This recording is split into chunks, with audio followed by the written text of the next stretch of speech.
adequar esse calendário na questão informativa, mas eu acho que o próprio coordenador do curso deve ter avisado vocês com relação à aula de hoje, né? Porque geralmente, quarta-feira de cinzas, nós não temos aula, mas houve essa adequação aí vinda de São Paulo, tá? Então, em razão disso, nós temos aqui alguns alunos na sala virtual, conto mais ou menos uns 10 alunos. Para a gente dar início, a gente vai falar sobre uma questão que a gente já havia comentado na aula passada, aliás, na última aula, né, porque na aula passada nós falamos de DIPRE, e hoje nós vamos falar sobre a questão dos tratados, mas a gente vai falar das fases de negociação do tratado, tá bom? Então, de qualquer forma, hoje a gente adentra esse assunto e na próxima aula a gente volta a falar, volta a dar uma capitulada nessa questão em razão do próprio quantitativo de alunos com relação ao dia, né? Sendo uma quarta-feira de cinzas, muita gente ainda está viajando, enfim. Em razão disso, a gente volta a falar de uma forma resumida na aula que vem, tá? Então, hoje a gente vai falar das fases do tratado. Hoje é a nossa terceira aula. Vamos falar dessa fase que passa um tratado. E aí eu quero chamar a atenção para vocês, primeiramente, no que diz respeito à questão que é pertinente a gente diferenciar um tratado de direitos humanos de outro tratado. Me perdoem hoje que a minha voz não está muito boa, tá? Estou com a minha garganta inflamada. De um outro tratado que não seja de direitos humanos. Então, a gente vai verificar num primeiro momento que os tratados internacionais, eles têm um peso distinto no que diz respeito à matéria dele, tá? E nós já falamos sobre isso quando nós falamos de fontes dos tratados. Aliás, desculpa, de fontes do direito internacional. E dentro dessa questão de fontes do direito internacional, nós falamos que os tratados internacionais e os princípios gerais do direito são fontes imediatas. Eu lembro que eu comentei sobre a questão, por exemplo, para que a gente não fizesse aí uma confusão quando a gente fala de fontes do direito internacional e fontes do direito interno. Eu lembro que eu citei para vocês como jurisprudência, doutrina, é uma fonte do nosso direito interno que eu também considero no direito internacional, porém, quando eu falo de jurisprudência e doutrina, ela não é uma fonte imediata no direito internacional, ela é uma fonte secundária, portanto, ela é uma fonte imediata e não imediata. Eu falei para vocês que as fontes do direito internacional, que são fontes primárias, são os tratados internacionais, e aí lembre-se que tratados internacionais, na verdade, é um gênero onde eu vou ter as espécies, convenção, pactos, protocolos, resoluções. Um exemplo disso que a gente traz aí à voga a nossa aula para ilustrar algo assim muito recente é a resolução que a ONU hoje teve lá em Nova York, onde fica a sede da ONU. Então, a resolução sobre a questão da guerra, né, de não concordância da guerra da Rússia sobre a Ucrânia. Então, quando a gente fala de resolução, é uma espécie do gênero tratado, onde vocês observaram que hoje, na sede da ONU, lá em Nova York, nós tivemos os países que compõem as Nações Unidas votando, e inclusive o Brasil fazendo, até o ano que vem, parte do Conselho de Segurança. Então, é importante que a gente entenda que os tratados internacionais são fontes primárias no direito internacional. E quando eu falo dessas fontes primárias, os tratados internacionais, eles precisam ter pesos que são referentes à materialidade dele. Então, vocês podem me perguntar, professora, que peso seria esse diferente? É a substância que esses tratados carregam em si. Então, exemplo, se eu falo lá no parágrafo 3º do artigo 5º da Constituição Federal que os tratados de direitos humanos, os tratados que versam sobre a matéria, sobre a substância de direitos humanos, tiverem o mesmo quórum, ou seja, tiverem o mesmo processo legislativo de votação das emendas constitucionais, terão status de emenda constitucional. Mas eles só vão poder ter esse status porque eles carregam consigo a matéria de direitos humanos. E aí a gente vai se perguntar, e os demais tratados que não carregam consigo matéria de direitos humanos? Esses terão o status de norma infraconstitucional. Então, a gente precisa entender que no bloco de constitucionalidade, quando a gente imagina a pirâmide de Kelsen e o bloco de constitucionalidade, os tratados internacionais que versam sobre os direitos humanos, eles estão lá também no topo. E aí você tem a Constituição e os tratados internacionais, juntamente com as emendas constitucionais, fazendo parte desse bloco de constitucionalidade. Então, mais uma vez, trazendo aqui a praticidade da nossa aula. Hoje, quando a gente fala da resolução que foi aí tomada pela Assembleia da ONU, essa resolução, ela vai versar sobre uma matéria, ela é uma espécie de tratado internacional. Então, doutores, a gente tem, primeiramente, para entender a questão dos tratados, o tipo de matéria que ele carrega e o status dessa matéria no ordenamento interno de cada estado. E aí é que eu quero chamar a atenção para vocês também. Cada estado, ele vai tratar a matéria, ele vai tratar o seu tratado de acordo com a sua legislação interna. E é isso que a gente vai ter para que a gente possa entender a aula de hoje, o tema de hoje, que é fases do tratado. O que seriam as fases do tratado? Então, eu preciso saber que um tratado, ele não nasce do nada. Da mesma forma que vocês, no direito interno, vamos fazer aqui uma pequena analogia. Eu almejo uma casa de praia. Aí eu vejo no classificado, vejo na OLX, vejo lá nos classificados do quinto andar, enfim, vejo uma casa de praia ideal para mim. Eu falei, é essa casa que eu quero. Ligo para a imobiliária ou ligo para o dono da casa e ali começa a minha fase de negociação. Não é assim que a gente faz qualquer contrato? A gente começa com uma negociação? Sim ou não?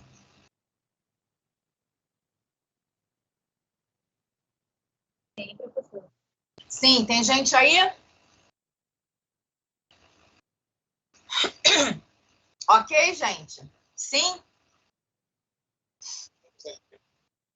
Então, quando eu falo de um contrato, quando eu falo de algo que vai se tornar um negócio jurídico, eu tenho a primeira fase de negociação. Através dessa negociação, eu vou o quê? Passando essas fases, até chegar à assinatura, onde essa assinatura vai trazer aí a obrigatoriedade das partes com relação aos direitos e obrigações estatuídas nesse contrato. Vamos trazer essa mesma analogia para os tratados internacionais. Os tratados internacionais, eles começam com a convocação, com a negociação, da mesma forma que a gente viu com relação à resolução que foi dada hoje pela ONU. Então, você tem o primeiro chamamento dessas pessoas. Essas pessoas, no caso dos tratados, são os sujeitos de direito. Porque nós, na primeira aula, falamos que os sujeitos de direito, reconhecidamente pela doutrina majoritária, pela doutrina que é uma doutrina mais tradicional, ela vai ver os únicos sujeitos de direito, que são os estados e as organizações internacionais. Então, essa resolução hoje da ONU, ela saiu por meio do quê? De uma convocação, de um chamamento desses estados que fazem parte das Nações Unidas. Da mesma forma, a gente está falando aqui da analogia de um simples contrato no direito interno. Então, você primeiro tem a negociação das partes. Então, você chama essas partes para negociar. E aí, quando a gente fala do tratado internacional, como que a gente chama essas partes, como a gente chama esses sujeitos do direito internacional para negociarem esses tratados? A gente chama através das cartas, através das pessoas que vão representar esses estados. No caso de um tratado internacional, nós temos os ministros, o ministro, melhor dizendo, das relações exteriores. Além dos ministros, nós temos o que a gente chama no direito internacional dos agentes plenipotenciários. Quem são os agentes plenipotenciários? São os agentes que vão ter plenos poderes através da Carta de Poderes, onde é expedida pelo presidente da República. Essas pessoas, elas vão figurar como se fossem os procuradores, como se fossem advogados que representam vocês, exemplo, em algum ato, em algum negócio jurídico. Da mesma forma, acontece com os tratados internacionais. Então, eles têm uma representação através, pode ser do ministro da Relação Exterior, pode ser através do próprio presidente da República, pode ser através de um diplomata. Essa representação, ela vai começar a negociação. Então, se eu tenho um determinado assunto, e esse assunto eu quero que tal e tal estado, que eu veja que vai realmente concordar comigo, que vai ser benéfico para mim, para essa matéria ou para aquela matéria, eu chamo essas pessoas. Ou seja, eu chamo esses estados se eles querem negociar comigo. Estado X, você quer negociar essa matéria? Estado Y, o que você acha? Através disso, eu mando o texto, envio o texto e aí começa a fase de negociação, começa aí a fase de iniciativa. Através disso, eu começo a ter as trocas dos textos e aí se começa essa primeira fase, tá bom? E é aí que a gente vai chamar a atenção para a nossa legislação interna. E isso, gente, as fases dos tratados, eu estou falando de qualquer tratado, tá? Independente se é um tratado que vai versar sobre direitos humanos ou se é um tratado que vai versar sobre quaisquer matéria. Isso é uma fase, é um procedimento. O que vai diferenciar a matéria, que aí nós começamos a falar sobre a questão dos tratados sobre direitos humanos, lá no parágrafo 3º do artigo 5º, é a internalização desse tratado nos ordenamentos jurídicos internos desses estados que negociaram e que se submeteram ao tratado, que assinaram o tratado. Já vou dar a palavra para a Bélia. Então, através disso é que vai fazer a diferença. Então, é o Estado internamente dizendo que vai fazer essa diferença. E isso vai diferenciar para a legislação interna de cada Estado. Não esquecendo nunca que cada Estado tem uma legislação interna de ratificação. É a fase de ratificação que vai gerar esse status diferenciador. E isso é a última fase do processo. A gente ainda está na fase de negociação. Fala, Bélia. Boa noite, professora. Eu não entendi isso aí, não. Oi, repete para mim que eu não ouvi. Eu não entendi essa parte, não. A senhora pode repetir, por favor? Você não entendeu qual parte? Essa parte da negociação em si. Mas o que você conseguiu entender? Porque essa fase da negociação é o chamamento dos estados. O que você não conseguiu entender? Eu entendi que chama através de carta. Só até essa parte. Agora, a parte do desenvolvimento dos estados internos em si, eu não entendi. Olha só. Um tratado internacional, você só vai conseguir entender se você conseguir visualizar a fase inteira. Quando eu falei a negociação é a primeira fase, você vai fazer analogia com qualquer outro negócio jurídico que você quer fazer com qualquer pessoa. Então, a fase de negociação é a primeira fase de um tratado. Então, como é que se dá no direito internacional a fase de negociação? Se eu tenho determinado assunto, ou seja, se eu tenho determinada proposta que eu quero que tais e tais sujeitos participem, ou seja, vamos dar um exemplo. Eu tenho um assunto que vai versar sobre cultura.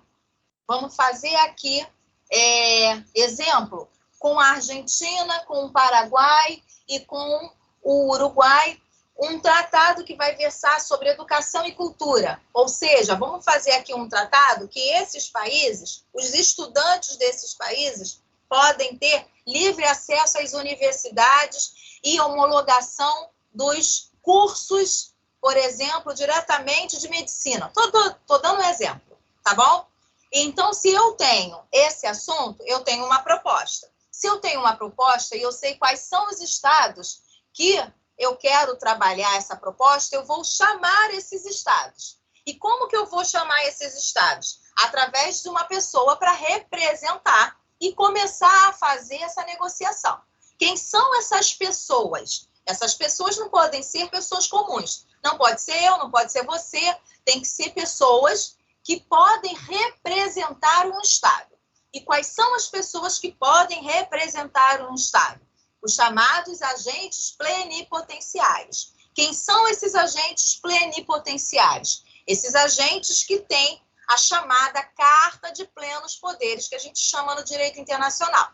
Essa carta é uma carta dada pelo chefe do executivo e esta pessoa pode começar a representar o meu estado numa fase de negociação, que são ministro das Relações Exteriores, pode ser, por exemplo, uma pessoa, um senador enviado pelo presidente da República, pode ser um diplomata. Essas pessoas têm aí, digamos, para fazer uma analogia aqui, a procuração, ou seja, tem aí essa carta que vai dar a essa pessoa o pleno poder de começar a negociar.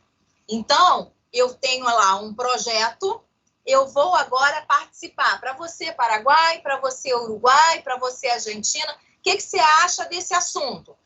Então vamos começar a trocar?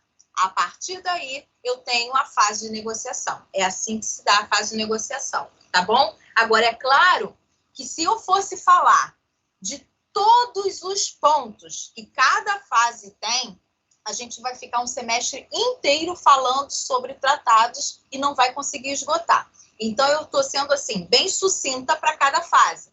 Porque cada fase dessa tem, por exemplo, passando da Carta de Plenos Poderes. Aí eu tenho, por exemplo, a questão da capacidade dessas pessoas. Eu tenho, por exemplo, quando você acaba a fase de negociação e parte para a assinatura, a troca dos documentos, que precisam ser aí averbados. Esses documentos precisam estar em línguas do inglês e do francês. Enfim, tem cada ponto, se a gente for falar sobre cada pontinho desse, a gente não vai esgotar isso e vai ficar, no mínimo, aí um semestre falando.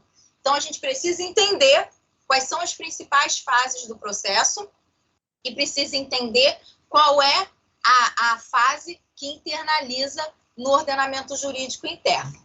Tá bom, Isabelle? Conseguiu entender? Entendi, obrigada. A partir da fase de negociação, gente, nós temos, depois da fase de negociação, antes da fase de passar a fase de negociação, eu quero chamar a atenção para vocês para a nossa Constituição Federal. Quem pode me ajudar a ler a Constituição? O artigo 84, inciso 8 da Constituição. 84, inciso 8 da Constituição. Vou pedir um aluno para poder ler aqui. Artigo 84 da Constituição. Quem pode ler? Pode ler? Pode, por favor. 84, inciso? 8. Lê o caput e depois você lê o inciso, por favor. Compete privativamente ao presidente da República. A ideia é manter relações com estados estrangeiros e acreditar seus representantes diplomáticos. Deu 8. Celebrar tratados, convenções e atos internacionais sujeitos a referendo do Congresso Nacional. Obrigada. Olha só, doutores. Quando ela leu o caput do artigo 84, ela leu: compete privativamente ao presidente da República. Então, o nosso legislador já disse que essa competência é uma competência privativa, ou seja, indelegável. Só que, lá no inciso 8, vocês leram que celebrar tratados, convenções e atos internacionais sujeitos a referendo do Congresso Nacional. Quando o legislador,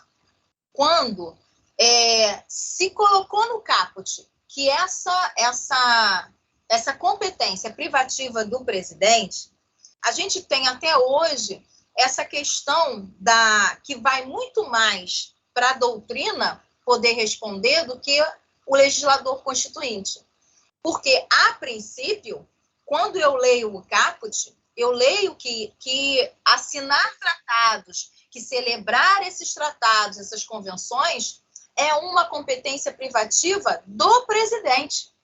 Então, não poderia ele mandar representantes, né, como, por exemplo, que eu falei para vocês, um diplomata, um ministro das Relações Exteriores. Por quê? Porque, a priori, o legislador constituinte diz o quê? Que isso é uma competência indelegável, que isso é uma competência privativa do presidente. Só que a doutrina é que vai responder isso. Ela vai responder fazendo uma analogia ao parágrafo único do mesmo artigo, que vai dizer o seguinte: o parágrafo único: o presidente da República poderá delegar atribuições mencionadas nos incisos, só que ela não fala o inciso 8, ela só fala o inciso 6, o 12 e o 25. Primeira parte, aos ministros de Estado, Procurador-Geral da República ou Advogado-Geral da União, observados os limites traçados nas respectivas delegações.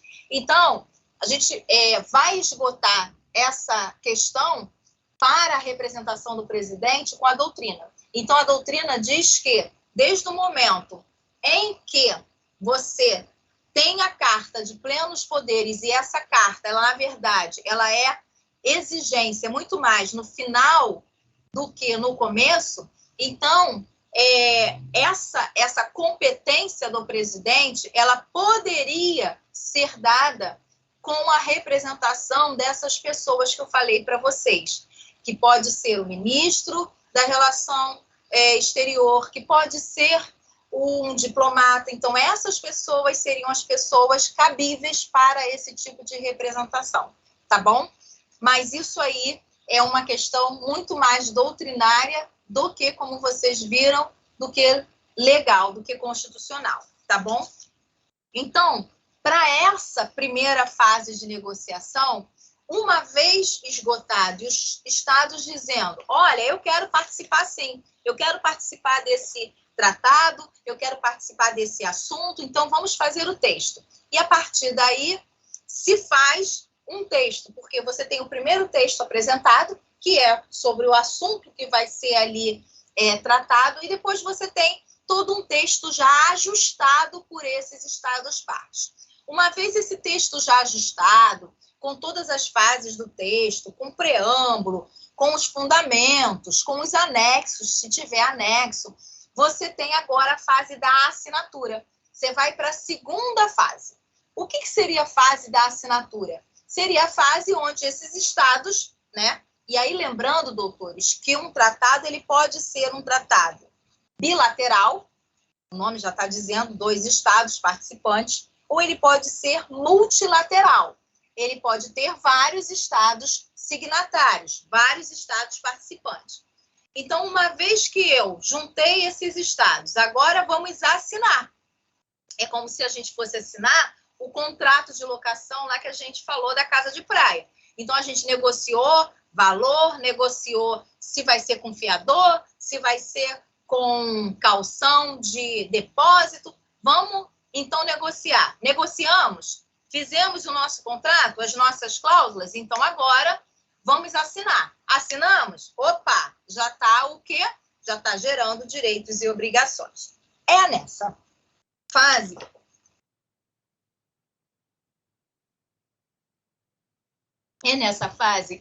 que eu gostaria que vocês prestassem muita atenção. Porque nessa fase nós temos alguns autores, como, por exemplo, o Francisco Rezec, que eu falei para vocês aqui, que o Rezec é um grande doutrinador de direito internacional, foi ministro das Relações Exteriores, representa o Brasil.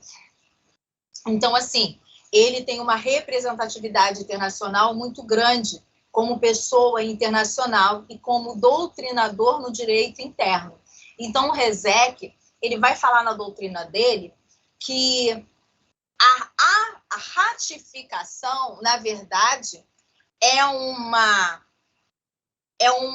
ato formal que o Estado que assinou o tratado internaliza esse tratado no seu ordenamento jurídico interno. Mas que já na fase da assinatura, esse tratado ele já está, uma vez assinado, né? Claro que uma vez assinado, ele já está gerando direitos e obrigações, ou seja, ele já está se comprometendo com aquele texto, com aquele tratado. Então, alguns doutrinadores dizem, olha, quando você assina, você que eu estou dizendo, o Estado, né, gente? Quando o Estado assina, ele já está se comprometendo com o teor daquele tratado. O ato de ratificar, que é a terceira fase de um tratado, seria uma formalização para que esse tratado adentrasse o ordenamento jurídico interno, tá bom? Então, quando a gente fala dessa capacidade, dessa competência, é justamente na assinatura que eu já tenho aí o comprometimento desses estados signatários, esses estados que compuseram aí essa tratativa para poder fazer com que esse tratado agora seja internalizado. E quando eu falo para vocês tomarem muita atenção nessa questão, é justamente sobre o momento agora de ratificação. Então, vamos lá, doutores. Eu tenho uma primeira fase, depois eu vou colocar tudo isso para vocês, tá? Então, vamos lá. Eu tenho a primeira fase, que é a fase de negociação. Eu tenho a segunda fase, que é a fase de assinatura. E depois eu tenho a fase de ratificação. Quando a gente fala dessa fase de assinatura até a fase de ratificação, nós temos alguns pontos, tá? Como, por exemplo, a troca de tratados entre si, um tratado para que ele possa ser depois, se tiver qualquer tipo de descumprimento, ser trazido para a discussão e obrigatoriedade dessa falta de cumprimento, dessa cláusula que foi descumprida, ele precisa estar aí registrado junto à Secretaria da ONU, mas isso aí são detalhes. O mais importante é a gente entender essas fases. Então, a primeira fase, eu tenho a fase de negociação, a segunda fase, eu tenho a assinatura, e a terceira fase de ratificação. Aí eu vou fazer uma pergunta para vocês, para participarem aqui, já que eu estou dando aula para ninguém que está com câmera ligada. Então, eu gostaria que alguém falasse aqui, para pelo menos eu não achar que eu estou sozinha. Quando a gente chega à fase de ratificação, essa fase, ela é igual para todos os estados signatários, ou seja, o que é a fase de ratificação, mais uma vez dizendo? É quando esse tratado, uma vez assinado, vai agora adentrar o ordenamento jurídico de cada estado que participou, que assinou desse tratado. Então, vamos dar um exemplo. Vamos supor... Mara, fecha seu microfone rapidinho, para poder... porque está dando eco aqui. Obrigada. Então, vamos supor, vamos exemplificar que nós tivemos um tratado onde esse tratado foi assinado por 10 países. 10 países signatários, 10 países assinaram esse tratado. Só para lembrar uma coisa, eu posso ter países que vão aderir a esse mesmo tratado depois, tá, de assinado. São chamados países de adesão. Depois do tratado, num primeiro momento já está assinado, ele também pode ser aderido. As pessoas podem ir aderindo, os estados podem ir aderindo, tá? Então, essas pessoas são chamados países de adesão. Eles vão aderindo a algo que já está pronto. Então, vamos lá. Voltando aqui ao exemplo. Então, eu tenho 10 países que assinaram esse tratado. Esses países já fizeram todas as formalidades de cada uma das fases. Agora, eles vão ratificar esse tratado no seu ordenamento jurídico interno. Então, vamos dar exemplo aqui. Vamos supor que desse tratado participam Argentina, Uruguai, Paraguai, África, China, Estados Unidos. Vamos aqui dar exemplo de vários países, 10 países participando de um tratado. Pergunto eu a vocês, quando eu ratifico, quando o Estado ratifica esse tratado que ele assinou no seu ordenamento jurídico interno, será no mesmo lapso de tempo, sim ou não, e por quê? Eu acredito que não, por causa da vigência. Acredita que o quê? Eu não entendi. Eu acredito que não, por causa da vigência, da publicidade. Exatamente. Não é só pela questão da vigência, mas é pela questão que nós falamos isso no começo da aula, cada ordenamento jurídico tem a sua legislação interna, não só de vigência, mas de ratificação, formalidade da ratificação. Então, vamos lá, para a gente responder essa pergunta e poder aplicar essa pergunta na Constituição. Quem pode ler para mim? Eu acho que a Isabelle pode ler, porque já está aí com a Constituição. Lê para mim, por favor, o artigo 49, inciso 1º da Constituição. Artigo 49, inciso 1º da Constituição.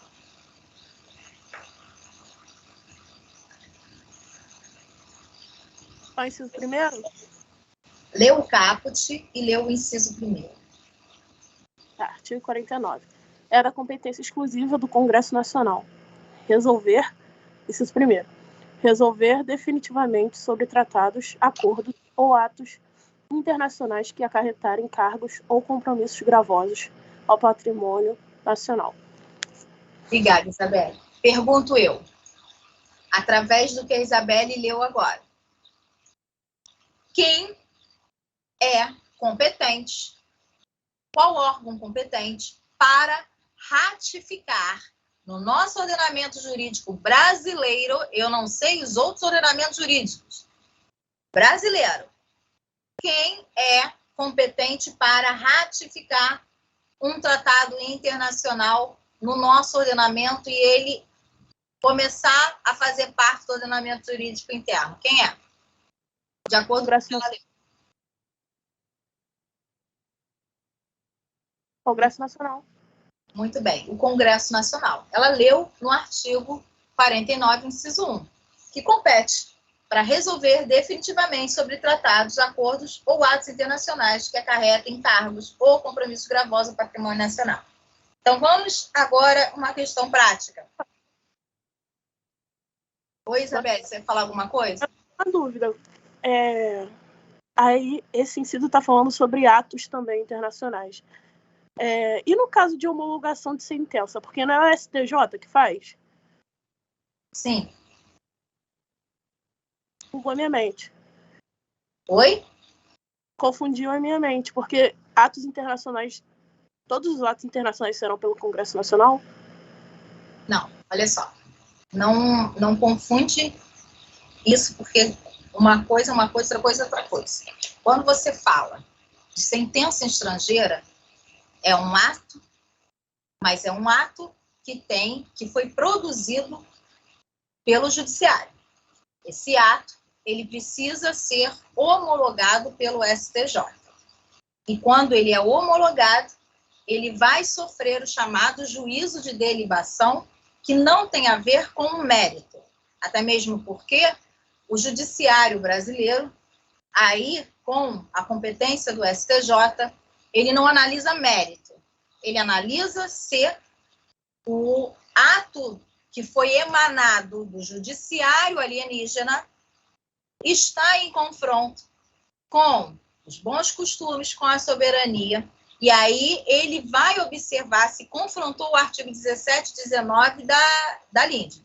Não confrontou, ele não analisa mérito, ele analisa se confrontou com esses elementos, e aí ele vai homologar. Quando a gente fala dessas questões de atos internacionais, não está pertinente ao ato com relação do judiciário alienígena. Está se falando com os atos que têm matérias legislativas, que foram emanadas por essas pessoas que resolveram fazer determinados tratados. Por isso que eu falei para vocês. Não esqueçam que tratado é simplesmente um gênero.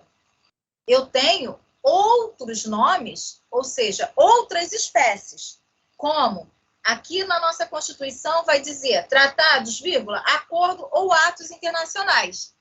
Então, esses atos internacionais, eles vão ser atos internacionais que são espécies do gênero tratado, que não tem a ver com a questão lá do judiciário alienígena, tá bom?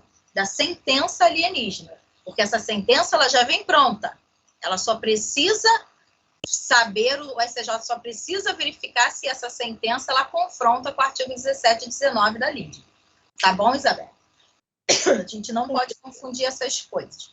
Mas aí, quando a gente chegar ao momento de nós falarmos sobre sentença estrangeira e a homologação dela, e o juízo de delibação do STJ, aí a gente vai ficar mais claro. O que a gente precisa entender é o seguinte.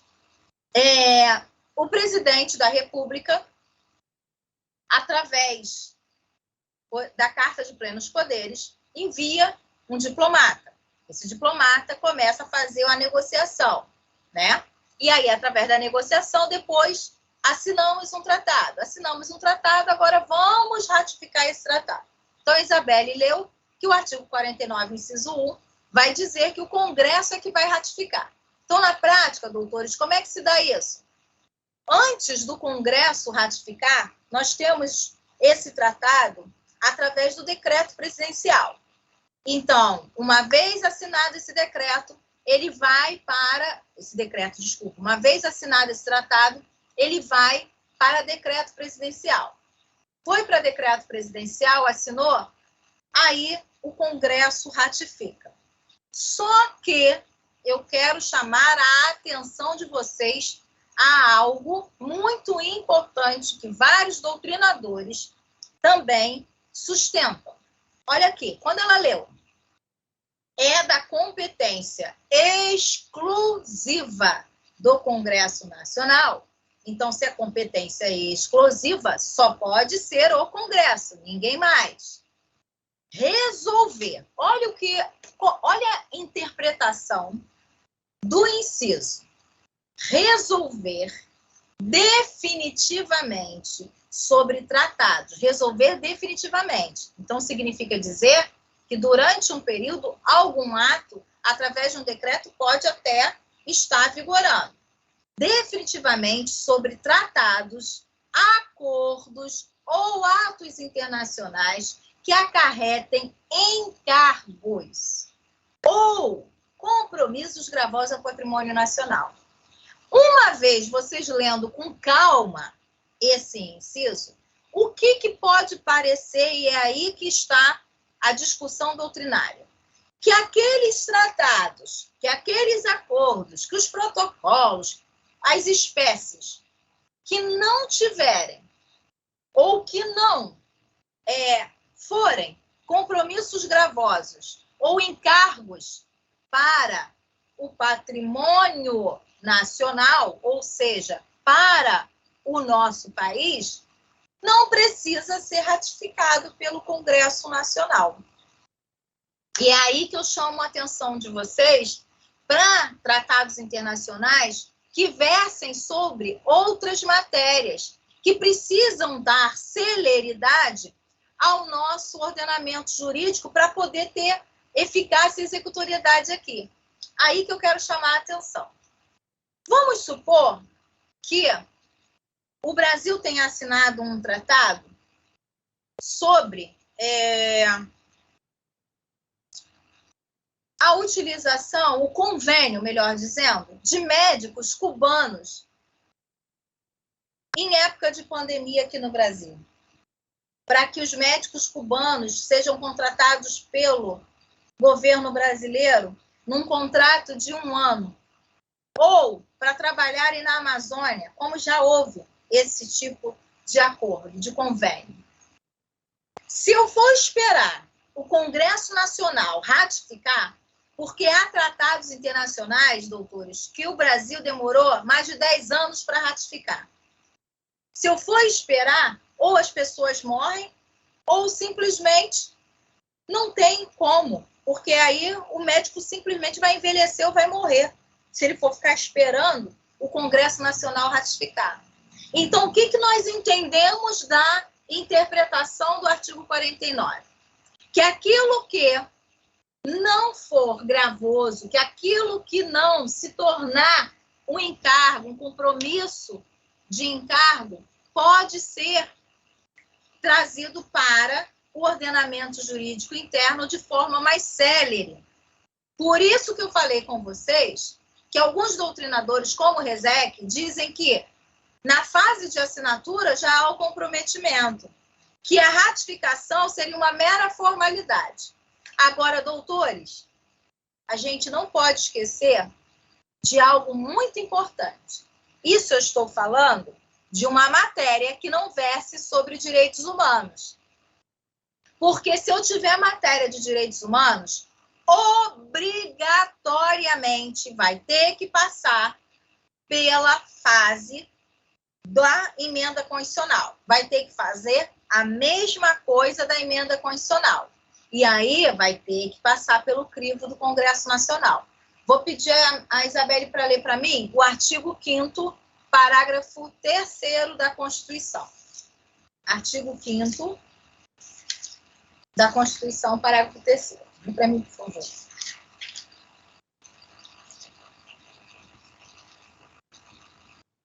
Repete de novo, professora. Artigo 5º, parágrafo 3º. Calma aí que eu tenho que achar o parágrafo 3º. Preciso pra caraca. Tá quase no finalzinho, Isabelle. Achei. Pode ler? Pode. Os tratados e convenções internacionais sobre direitos humanos que forem aprovados em cada casa do Congresso Nacional, em 2 turnos, por 3/5 de votos dos respectivos membros, serão equivalentes às emendas constitucionais. Obrigada. Então, doutores, o que a gente entende? Que aquilo que for matéria de direitos humanos, obrigatoriamente, precisa passar pela Casa do Congresso, precisa ter o mesmo quórum de uma emenda constitucional para que agora esse tratado de direitos humanos internalize e tenha status de uma emenda. E uma vez ele tendo status de uma emenda, olha a importância disso. Ele vai estar lá no topo da minha pirâmide, fazendo parte do bloco de constitucionalidade. Entendeu? Então, eu preciso saber que uma coisa é ratificar um tratado que não tenha matéria de direitos humanos e ratificar um tratado que tenha matéria de direitos humanos. Porque aquele tratado que tiver matéria de direitos humanos, ele vai ter status de uma emenda constitucional. Diferentemente de um tratado que não versa sobre direitos humanos, que vai ter status de uma norma infraconstitucional e que pode vir através de uma lei ordinária ou de uma lei complementar. Lembrando que a gente às vezes fala, não tem hierarquia, né? A lei complementar, ela é hierarquicamente superior, não existe isso, né? Não existe essa superioridade. O que existe é a matéria que cada uma carrega entre si, mas não é a hierarquia. Então, esse tratado, ele pode vir por lei ordinária ou pode vir por lei complementar.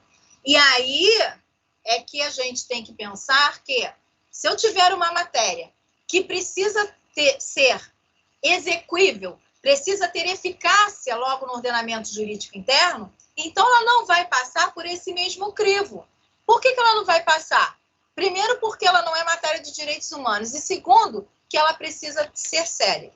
Lembrando, doutores, que quando a Isabelle leu o artigo 5º, parágrafo 3º, ela leu que faz parte a emenda constitucional 45, que é de dezembro de 2004.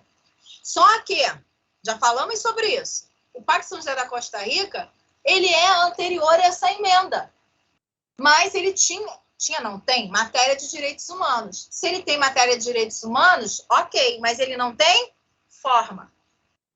E por isso o status de norma supralegal, que vocês já estão carecas de saber.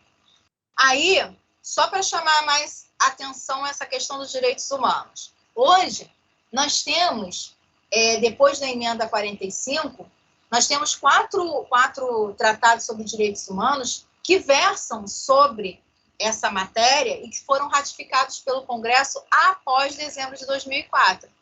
E vocês já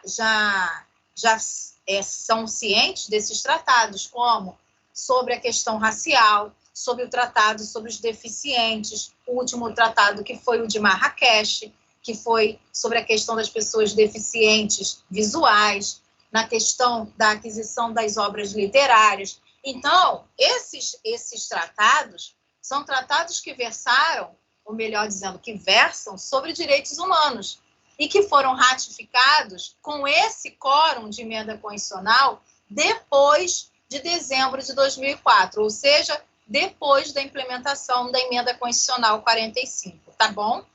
Então, é importantíssimo, primeiro, entendermos as fases dos tratados. Então, uma primeira fase, negociação, a segunda, assinatura, e a terceira fase, que é a fase final, que é de ratificação.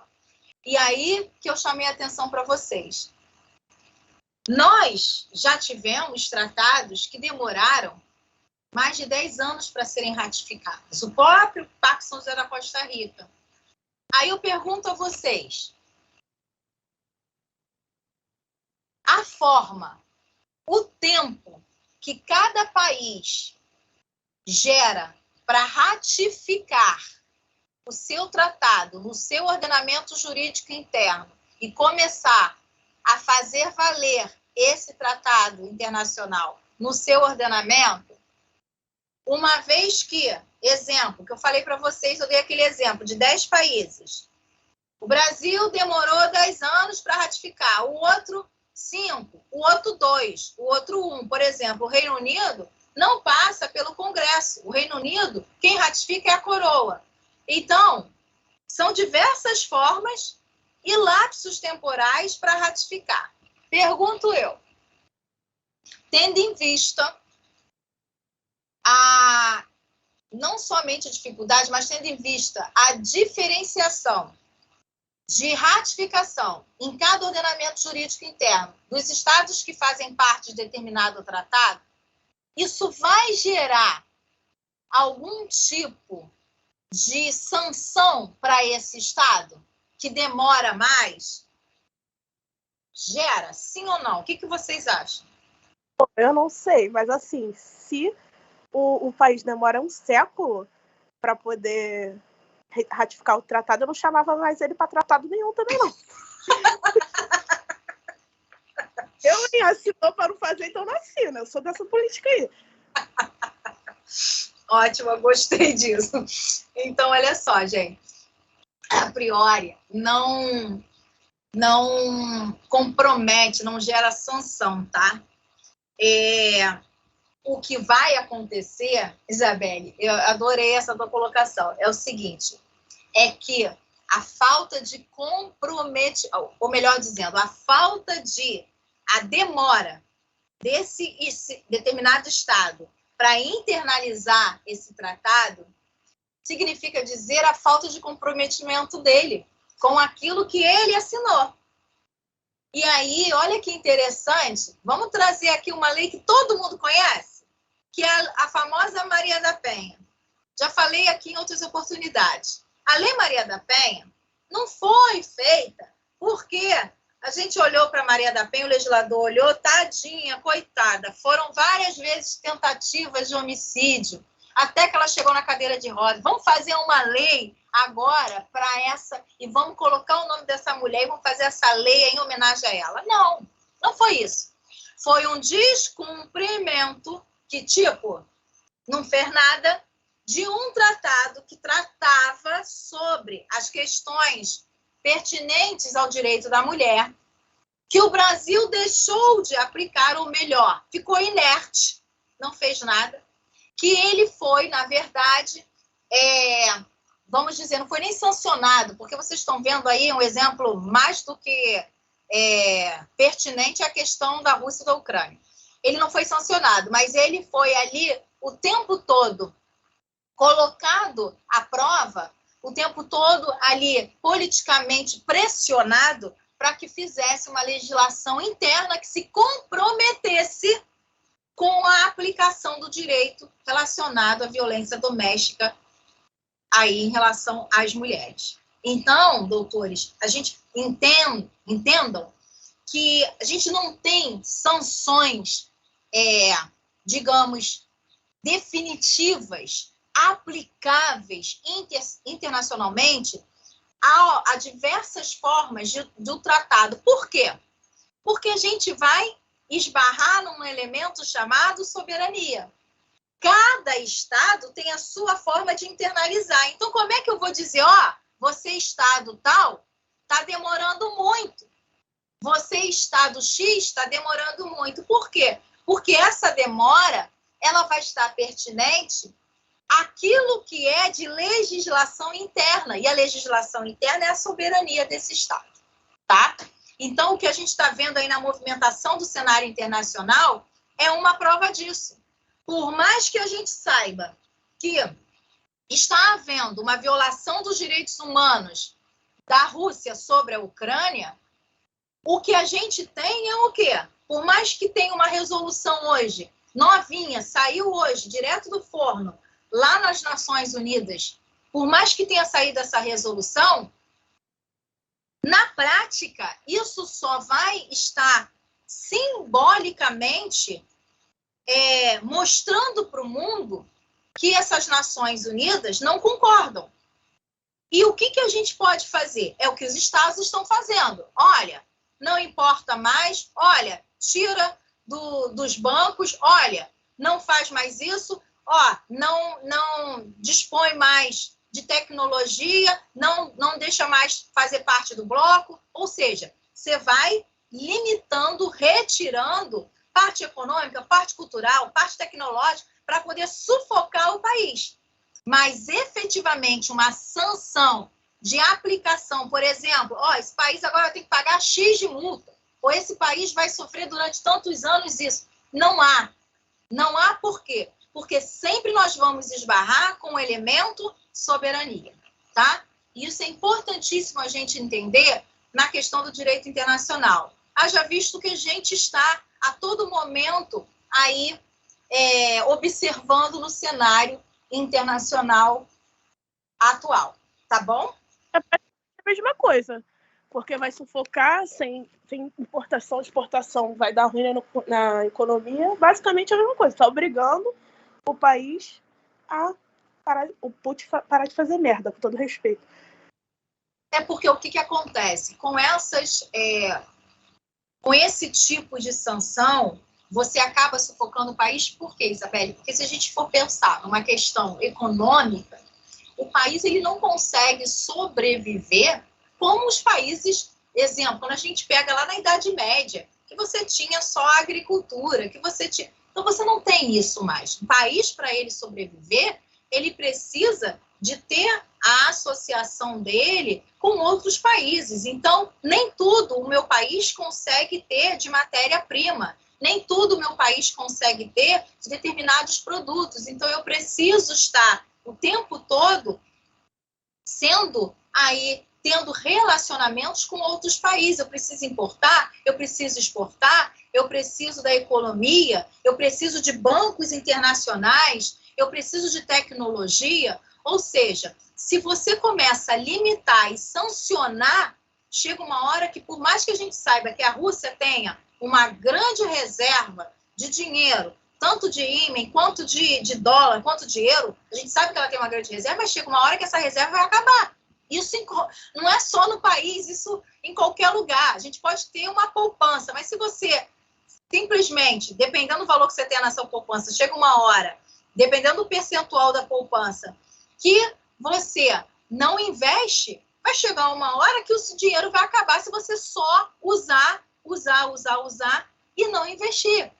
Isso é para qualquer lógica. Então, vai chegar um momento que, se não findar, esses acordos vão sufocar. E sufocar, você não consegue, você mesmo, com as suas próprias pernas, estar num mundo globalizado, já vou te dar a palavra, num mundo globalizado, sem você ter relações. Por isso que, quando a gente fala de direito internacional, essa palavra relacionamento no direito internacional, diplomacia, é importantíssima, porque você tem essas trocas, né? Fala, Isabel. Tem nada a ver com a matéria, é mais por dúvida pessoal mesmo. A população em si não pode fazer nada? A população russa, se existe um congresso, alguma coisa para parar esse tipo de atitude do presidente, não? Os próprios russos? Só poderia, Isabel, só poderia, isso é muito complexo, tá? Mas rapidamente explicando aqui para você. Existe no direito internacional, esse é um assunto muito complexo, eu não vou discutir esse assunto aqui, porque é um assunto, assim, gente, é um assunto de complexidade a nível de discussão doutrinária, de teses, de doutorado, de PhD, que são muito complexas, que se chama direito de guerra, tá? Eu tenho até um livro sobre isso. O direito de guerra é um assunto complexo, que a gente nunca, de repente, vai conseguir chegar a um denominador comum, que veio através de um livro chamado A Paz Perpétua de Kant. E esse livro, depois, ele foi traduzido também por alguns autores, como a Soraya Nur, que fala justamente sobre isso, Isabel. Que você, em determinado momento, você vai combater a guerra com o seu direito de guerra. O que seria o direito de guerra? O direito de você contrapor aquilo que a priori seria paz, você precisa contrapor como a Ucrânia está fazendo. Então, mesmo que a Ucrânia diga eu quero paz, mas se ela só diz paz e ela fica inerte, o que acontece? Ela é o tempo todo bombardeada. Então, o que ela... Bombardeada, gente, eu estou falando literalmente, né, na analogia da palavra. Então, ela é o tempo todo bombardeada. O que ela precisa fazer? Ter o direito dela de guerra. Para que ela consiga a paz, ela vai ter que confrontar. Para ela confrontar, ela tem que ter aliados como os Estados Unidos que, por exemplo, levem armas. E olha que assunto interessante. Você combate a guerra com a outra guerra, com o seu direito de guerra. E aí, essas pessoas, exemplo, que são contra a guerra, os próprios russos, e aí que eu digo os próprios russos, pessoas, os nacionais russos, essas pessoas, elas só poderiam dar contrariedade ao governo Putin se formassem os chamados, que a gente diz no direito internacional, grupos beligerantes, que são grupos insurgentes, que eles insurgem através de uma máxima de confronto de um determinado tipo de organização política de um governo.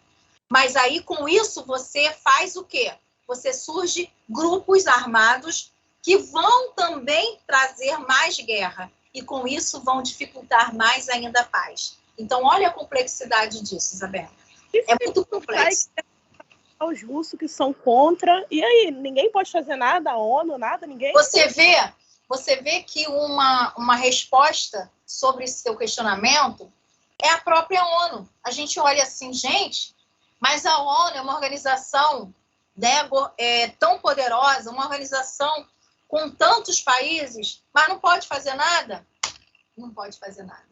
Sabe por quê? Porque se for fazer alguma coisa prática, vamos supor que os países que compõem a ONU digam assim, olha, a gente não vai fazer só uma resolução que tem um teor simbólico, não. Vamos botar na prática? Ó, Estados Unidos, e lembrando, né, gente, que a Rússia faz parte do Conselho de Segurança da ONU dos 5, que é os 5 países que podem vetar.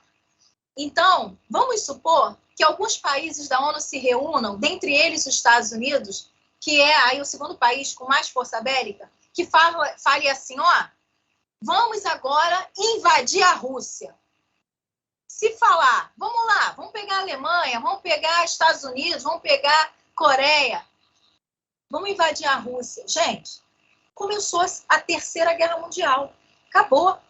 Olha aí a linha tênue que a gente tem.